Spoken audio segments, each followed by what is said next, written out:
ఈ ఈ power demand అసలు జనరల్ గా మన రాష్ట్రంలో ఎలా ఉంది?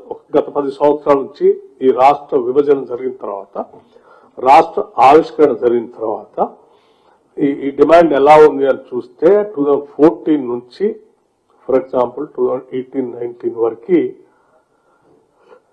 దాని డిమాండ్ 14.2% గా గ్రోత్. ఇది యాక్చువల్స్, అంటే గతంలో ఎట్లా గ్రోత్ ఉందో ఇది ఊహాజనితమైంది కాదు, లేకపోతే మనం ఎస్టిమేషన్ చేసేది. గతంలో ఇట్లా గ్రోత్ వచ్చింది. ఆ తర్వాత 2020-21 నుంచి చూస్తే దీని గ్రోత్ 5.44% ఉంది year wise, year after year. 2023-24 and 24-25 మీరు చూస్తే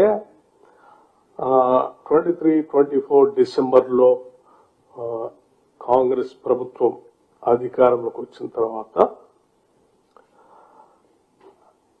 ఒకటేసారి దీని ఆ ఇయర్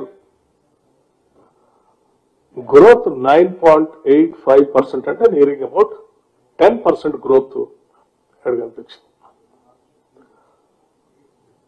ఈ 10% గ్రోత్ అంటే మనం చాలా సందర్భాల్లో చెప్పాం, పీక్ డిమాండ్ ఏ రకంగా వచ్చిందనేది కూడా చూపించాం.